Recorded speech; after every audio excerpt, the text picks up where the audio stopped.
आप सभी को मेरी तरफ से नमस्कार। मैं मिसेज अंजू धीमान। आशा करती हूँ कि आप सब लोग स्वस्थ होंगे, मस्त होंगे और अपने अपने काम में व्यस्त होंगे।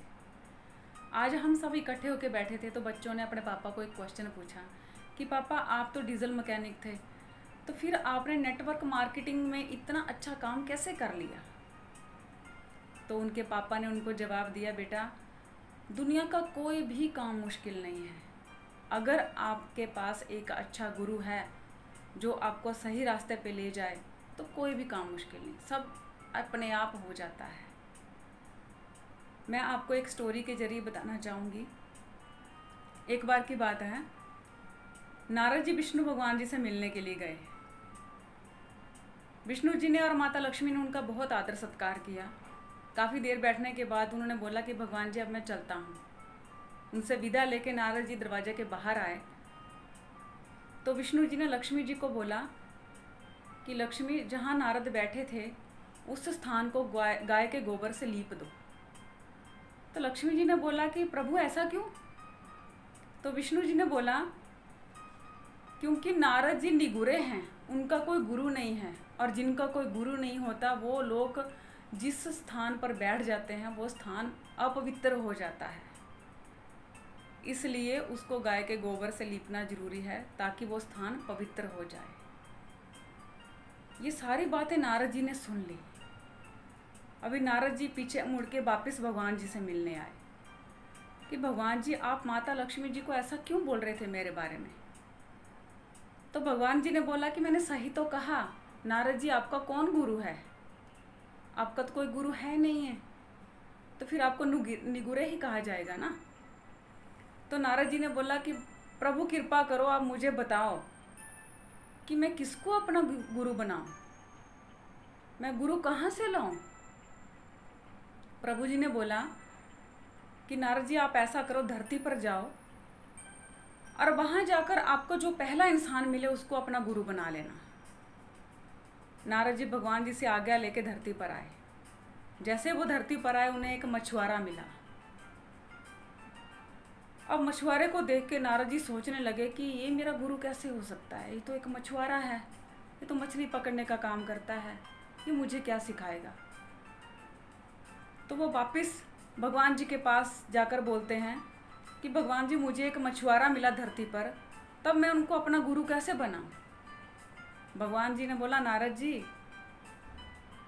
गुरु जाति और पाति देख के नहीं बनाया जाता है, गुरु तो गुरु होता है। अपना प्रण पूरा करो और जाओ अपने गुरु से आशीर्वाद लेके आओ। नारद जी वापस गए और मछुआरे के पास जाकर बोलते हैं कि आप मेरे गुरु बन जाइए। अब मछुआरा बोलता है कि मैं आपका गुरु कैसे बन सकता हूँ, मैं नहीं बन सकता हूँ। नारद जी ने बहुत मनाया उनको, बहुत काफ़ी देर मनाने के बाद वो मान गए और वो नारद जी के गुरु बन गए।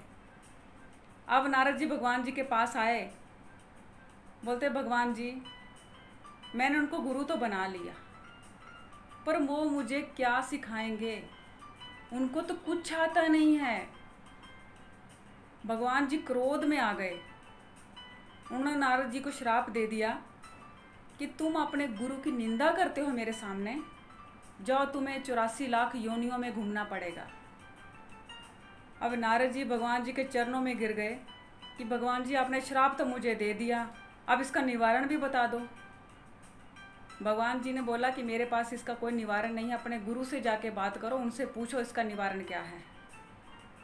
अब नारद जी धरती पर वापस गुरु के पास आए और सारी कहानी बताई कि मेरे साथ ऐसा हुआ। गुरु जी ने बोला कि अपने भगवान जी को जाकर बोलो कि धरती पर एक 84 लाख योनियों का चित्र बना दें, और जब वो चित्र बना देंगे आप उन योनियों के चित्र के ऊपर घूम लेना तो आपकी 84 लाख योनियों का श्राप कट जाएगा।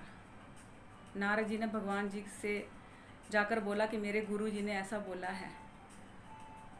तो भगवान जी ने 84 लाख योनियों का एक चित्र धरती पर खींच दिया, जिसके ऊपर घूम के नारद जी का वो श्राप टला। फिर भगवान जी के पास नारद जी जाकर बोलते हैं कि भगवान जी आप मुझे क्षमा कर दीजिए, आज के बाद मैं कभी अपने गुरु की निंदा नहीं करूँगा। क्योंकि आज अगर मेरा गुरु नहीं होता तो मैं 84 लाख योनियों में पड़ जाता, मुझे कितने जन्म लेना पड़ते, मुझे कहाँ कहाँ घूमना पड़ता। आपका बहुत बहुत शुक्रिया कि आपने मुझे सही रास्ता दिखाया और मुझे गुरु बनाने की प्रेरणा दी।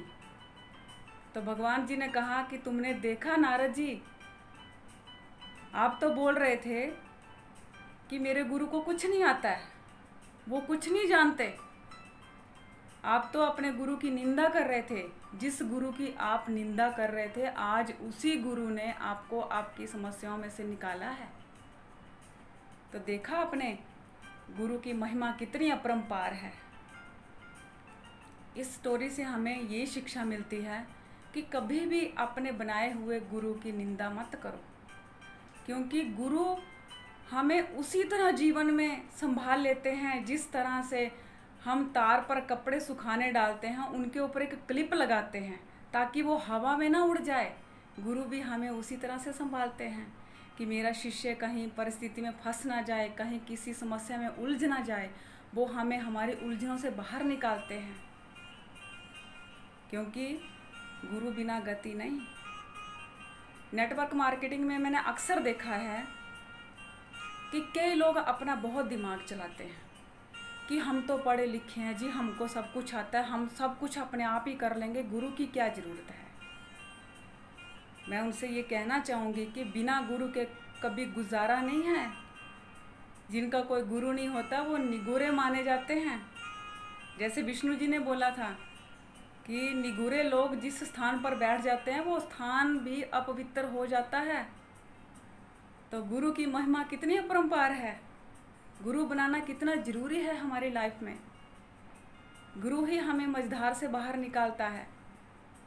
आज इस लॉकडाउन की स्थिति में आपने देखा ही होगा कि बहुत सारे बिजनेस ऐसे हैं जो ठप हो गए हैं, लोगों की इनकम बंद हो गई है।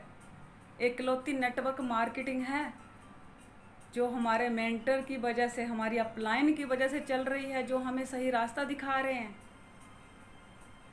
हमें बता रहे हैं कि हमें घर बैठ के किस तरह से काम करना है। गुरु हमारा सही मार्गदर्शन करते हैं, हमें आगे बढ़ने की प्रेरणा देते हैं, हमें सिखाते हैं, हमें पग पग पर सिखाते हैं।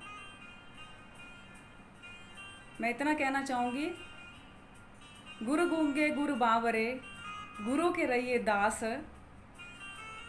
जे गुरु पे जे नरकानू, ते स्वर्गां दे रखिए आस।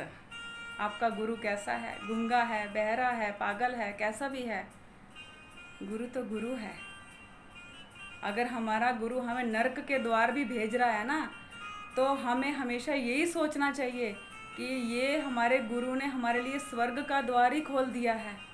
स्वर्ग की ही इच्छा रखनी चाहिए कि हमारे गुरु ने हमें स्वर्ग का ही रास्ता दिखाया है, क्योंकि गुरु कभी अपने शिष्यों का बुरा नहीं चाहते, हमेशा उनका अच्छा ही चाहते हैं। और मैं आशा करती हूँ कि आप सब लोगों को ये स्टोरी अच्छी लगी होगी। आप सब लोग जहाँ भी रहें अच्छे रहें, सुख समृद्धि से रहें। आपकी सुख समृद्धि की कामना करती हूँ। ईश्वर से प्रार्थना करती हूँ कि जल्दी ही ये लॉकडाउन खुले, ये कोरोना वायरस इस दुनिया से बाहर चला जाए और हम सब लोग स्वतंत्र होकर अपना अपना काम करें। Thank you very much. Wish you all the best.